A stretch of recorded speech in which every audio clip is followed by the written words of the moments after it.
երկարատև ժամանակ ինչ պայքարը մղվում Փաշինյանի կողմից եկեղեցու դեմ, արդյոք կհաջողվի եւ այսօր հայրաքելական եկեղեցու կարևոր տոներից մեկն է, որը հատկապես մայրաթորի նկատմամբ հարձակումների ֆոնին այլ իմաստավորում է ստանում։ Հայ ժողովուրդը տարբեր դրսևորումներով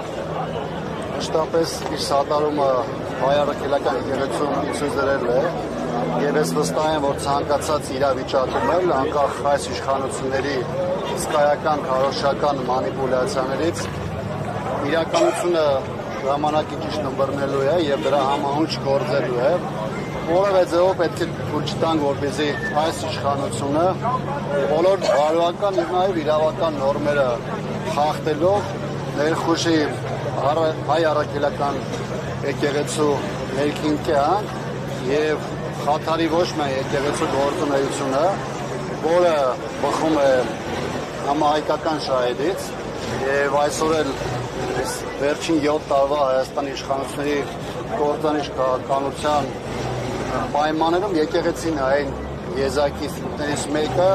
որը կարողանում է համահայկական շահերը միջազգային հարթակներում ներկայացնել եւ դրանք հնարավորին չափով պաշտպանել։ Հայ առաքելական եկեղեցին այս ընթացքում, այս հազարամյակների ընթացքում իր դերը եւ նշանակությունը ամբողջությամբ մեր ժողովրդի մեջ այնպես է մտցրել, որ գնացող եկող այս կամ այն կառավարությունները չեն կարող որևէ իրավիճակ փոխել։ Կարող են նվազագույն չափով վնասներ հասնել, բայց այդ վնասները չի կարող լինել այնպիսին, որ դրանք եկեղեցուն տապալի կամ եկեղեցու գործունեությունը կարողանա խաթարել։ Բայց ասում չենք ուզում խաթարել, ուզում ենք եկեղեցու բարօրության համար եկեղեցին առերեսվի իր սխալներին, դառնա ավելի լավը, ինքն էլ հայ առաքելական եկեղեցու հետևորդ է եւ ուզում է, որ այն եկեղեցին, որի հետևորդ է, ինքն է լինի ավելի, այսպես իր բարերով ասած, բարոյական։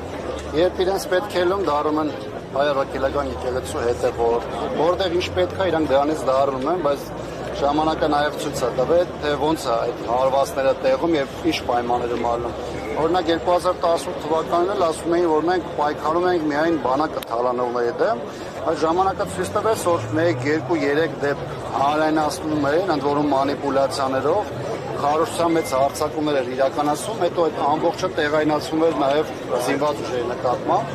Դա բերեց իր հետևանքներին սկզբում բարոյական առումով, հետագայում նաև զինված ուժերում բերեց նաև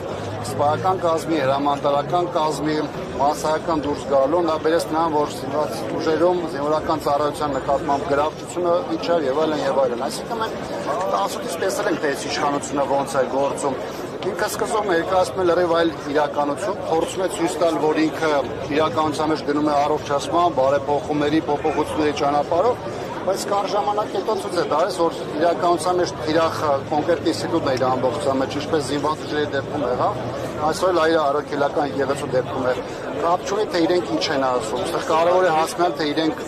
քայլերի հաջորդականությամբ ինչպիսի թիրախավորում են անում մայրաթորի նկատմամբ եւ իրական դա ուղղված է 1-2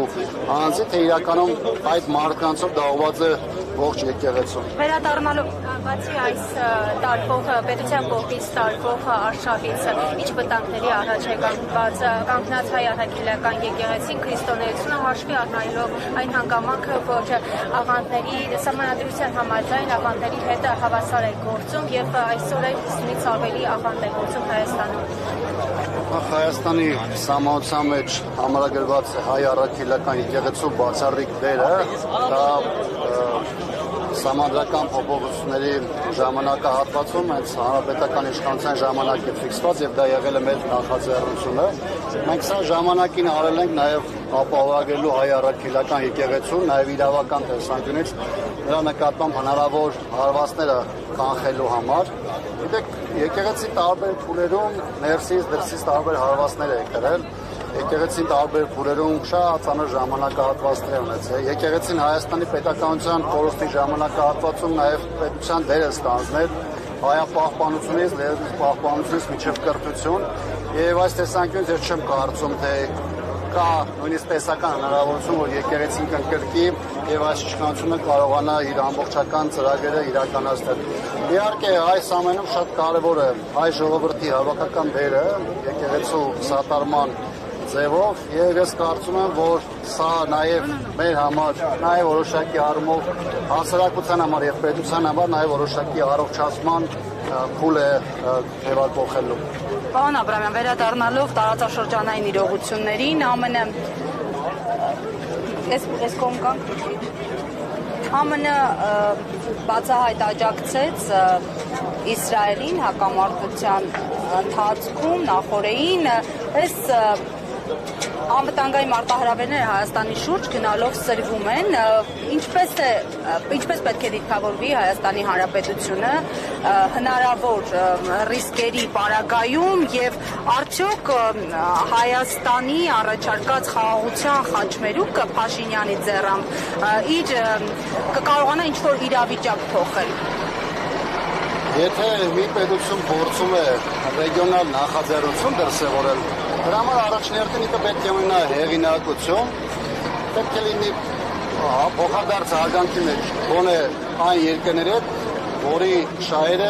հետապնդում է կամ որի հետ կապված նախաձեռնություն ներկայացնում է Հայաստանի Հանրապետությունը։ Հիմա Հայաստանի Հանրապետությունը ինքնին խնդիրները չի կարողանում կարգավորել, իր առաջնային խնդիրները չի կարողանում ապահովել, որ մնաց մտածենք ռեգիոնալ նախաձեռնությունների մասին կամ տարբեր երկրներում այդ ռեգիոնալ նախաձեռնությունները ներգրավելու տեսանկյունից։ Հիմա պարզապես մենք ինչ ունենք, մեր քթի տակ, մեր հարևանությամբ լայնամասշտաբ ռազմական գործողություններ են ընթանում բազմաշերտ, դա ունի որոշակի ռեսուրս պոտենցիալ ընդլայնվելու եւ ստեղծված իրավիճակում բնականաբար ավելի շատ դժվար են այն երկրները, որոնք ճգնաժամային իրավիճակում կառավարում չեն կարող մտցնել։ Հայաստանի այս իշխանությունը բնականաբար ստեղծված իրավիճակում ոչ ճգնաժամային կառավարում կարող է մտցնել, ոչ է կարող է ռիսկեր կառավարել։ Այդ դեպքում մեր վնասները, որոնք տարբեր երկրների դեպքում ուղղակի եւ անուղղակի արտահայտում են, այս դեպքում դրանք գնալու են ավելի շատ։ Հայ-թուրքական օրակարգերը չեն կարող ինչ-որ բան փոխել, որովհետեւ Փաշինյանը վստահ է, որ տարածաշրջանային կայունություն, խաղաղություն պետք է լինի երկխոսության հետևանքով կամ արդյունքում։ Եկ այլ բան է, թե ինչ է ուզում կամ ինչ է հայտարարում Նիկոլ Փաշինյանը, լրիվ այլ բան է, թե մեր հետ ինչ է տեղի ունենում։ 2018-ին էլ էին բաները հայտարարում, 19-ին էին հայտարարում, 20-ին էին հայտարարում, հետո հայ ժողովուրդը ստացավ ճիշտ հակառակը, հետո սկսեցին մեզ բոլորիս համոզել, որ գիտեք, իրավիճակը փոխվել, հիմա մենք լրիվ հակառակ ձևով ենք մտածում։ Այսինքն այսօր էլ իշխանությունը ասում է, որ կարող է հնչեցնել մեկ բան, սրանից մի շաբաթ հետո մեկ ամիս հետո անել լրիվ հակառակը, դրանից 2 ամիս հետո սկսել արդարացնել իր այն տապալումները, որոնք այս ընթացքում արձանագրվել են։ Այս իշխանությունը ոչ միայն մեր հասարակության համար, այլ առհասարակ միջազգային ակտորների համար չունի կանխատեսելիություն, չունի անկալունակություն եւ ստեղծված իրավիճակում ակնկալել, որ Հայաստանը կարողանալու է մեր ժողովրդի շահերը փաչած ձևով իրականացնել, անկախ նրանից դա կլինի Թուրքիայի հետ հարաբերություններ պայմանավորված, դա կլինի Ադրբեջանի հետ հարաբերություններ պայմանավորված, պարզապես չի լինելու։ Շնորհակալություն։